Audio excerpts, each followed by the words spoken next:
Toxic dynamics in a relationship refers to unhealthy patterns of behavior, communications, and emotional interaction that causes harm rather than growth. These dynamics can involve controlling, manipulation, lack of respect, emotional and physical abuse, codependency, or a cycle of conflicts and reconciliation that never leads to real change or that never ends. Persistence in this context of toxic dynamic refers to the repeated cycle of unhealthy behaviors that continues despite the harm it causes both parties, feeling drained, anxious, or constantly walking on eggshells. It still repeats itself over and over and over again.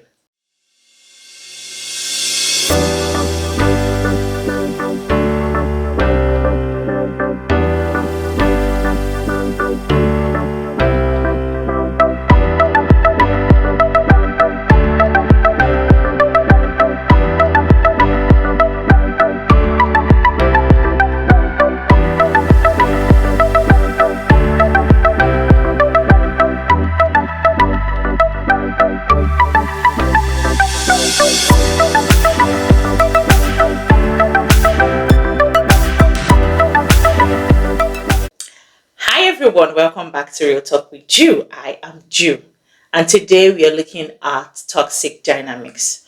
Why do people stay in toxic relationships? Why do we keep hoping someone will change even when all the signs says they won't? The truth is, toxic dynamic doesn't just happen. It persists because we allow them to.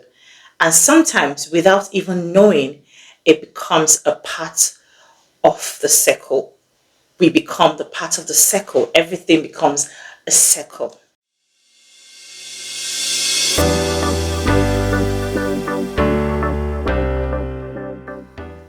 We will be looking at how unhealed childhood trauma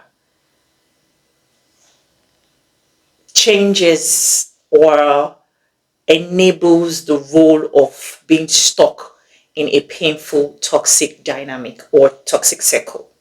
And the truth is, I know this for firsthand because I have lived it. My childhood conditioning turned me into an enabler and I didn't even realize it. If you've ever felt like you had to fix everyone around you, you had to fix your relationship, you had to make everything work, you need to hear this. This is for you.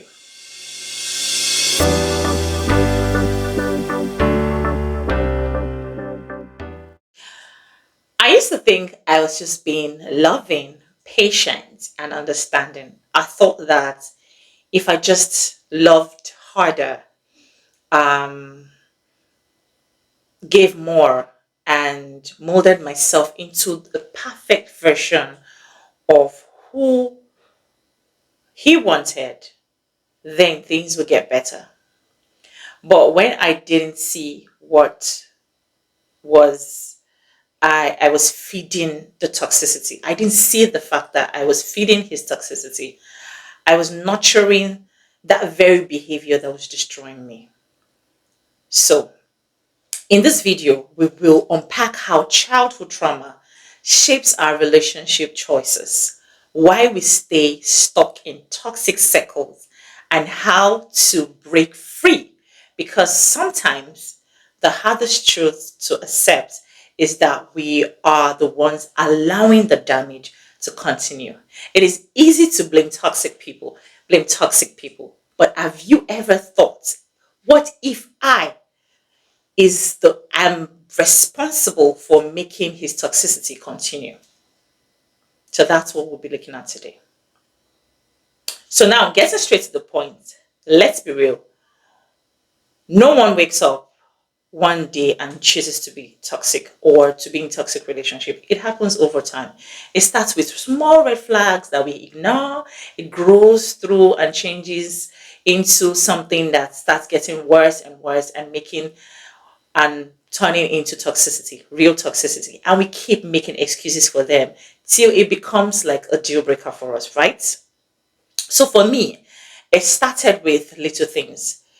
He was nice to me, but no other person could get into his way, and I just felt like, oh, it's okay. He likes me. He became charming, he was all around me and everything. And with everything he did to every other people, there I made excuses for why he would treat them like that, or why they've been treated that way. But that was actually a red flag that I would have used to notice that this is a toxic um, kind of behavior. But who knows? We always make excuses, right? Then, when the whole toxicity now started and I was not the victim, I started making excuses. But the big reason toxic relationship lasts so long is hope. We see potential instead of reality. We tell ourselves, if I just love him more, if I just stay patient, if I just do everything, he will change. But that's a lie. People don't change unless they want to change for themselves, not you. And no matter the amount of love you try to give to fix them, if they aren't willing, they won't change. I remember thinking, if I just loved him harder, he will heal. Everything that he has experienced in his past relationship, maybe I just need to heal him. If I pour into him better, more, and it will help him heal, then he will start seeing me. And instead of changing how he thinks, the pattern became worse because I kept forgiving, because I kept going back. And then that made me enabler, the enabler that actually enables his toxicity to continue. And that's what toxic people need. Toxic pattern starts, it doesn't start in adulthood. It starts we are young, when we are children. They start in our childhood. What we experience growing up shapes how we view relationship. And for me, I have learned from a young age that being strong meant handling everything around me, owning my shit and owning everything that is around me. I grew up so fast that I felt like everybody's burden was mine. And that repeated in my relationship. It became a circle for me.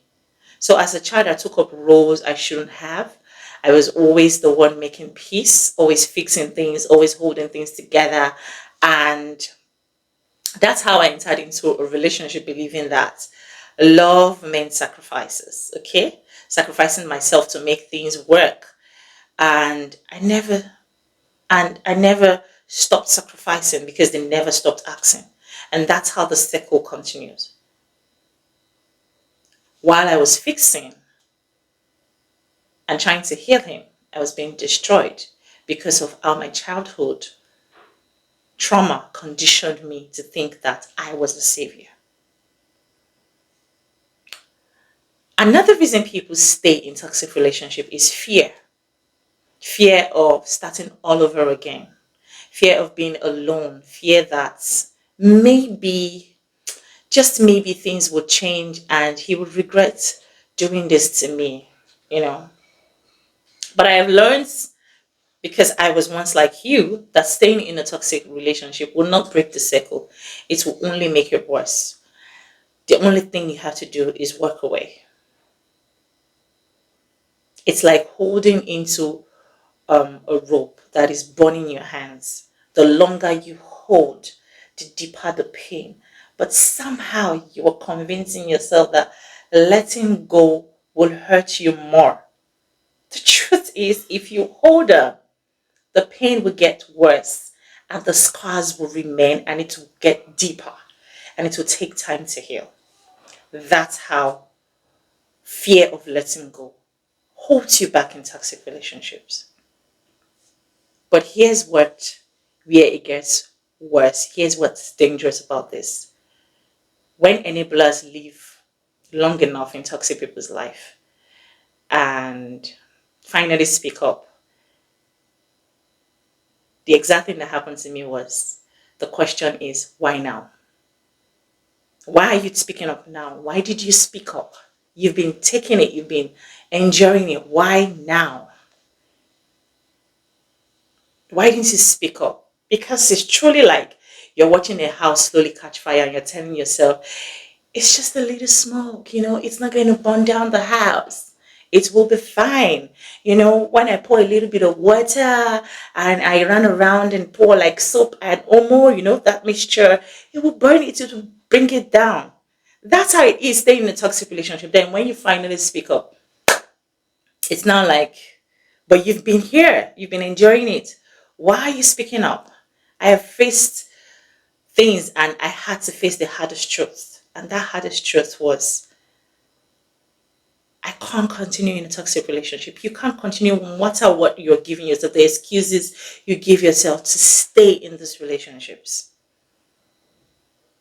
It will not end. It's a cycle. Every reason you give yourself to stay with a toxic person just makes it a long cycle that will never end. If you are going to take one thing from this video, you should know that if you have sacrificed yourself to keep a relationship alive, that's not love. That's survival. And you deserve more than just surviving. Have you ever stayed in a toxic relationship or situation because you believe that the person will change? If you have, this is for you. Drop a comment, share your thoughts, why you stayed, what you were hoping for, what were your reasons, because there's a lot of people out there that needs to know that it is not just them thinking that way. There are a lot of people outside there that think that if they just give a little bit more, if they just give a little bit more, love a little bit more, and the situation is so bad that even the elderly ones, their parents, their caregivers keep saying these things, encouraging them to give just more, just do one more step. It will get better. It will not get better. A toxic person change for themselves, not for you. I want you to hear me when I say you are not broken. You are not to blame for someone else's choice. You are not responsible for fixing people who are refused to fix themselves or heal for themselves. The most important thing, you deserve a love that is safe, peaceful, and whole. Walking away from a toxic circle isn't easy. It takes strength to unlearn the patterns you've thought are normal, that your childhood has conditioned you to be, to face the wounds that you've buried deep down and finally choose yourself for once. But I promise you, on the other side, letting go is freedom. Choosing yourself, choosing peace, growth, and a relationship that is worth it. At Jew Prosperity Pulse, we are all about breaking the cycle, healing, and growth. This space is here to remind you that you are not alone. You can break free. You can heal. You're beloved. You don't need to give and give and give and give to prove that you're worthy of love. If this has related with you or resonated with you, or if you've related with this, please drop a comment, and I'd love to hear your thoughts about this topic. And if you have a story that you would like to share, reach out to us at jewprosperitypulse@gmail.com and follow us on Real Talk with Jew for more healing, growth, empowerment, and breaking the cycle topics to heal you for the next generation. Thank you for watching, and bye for now.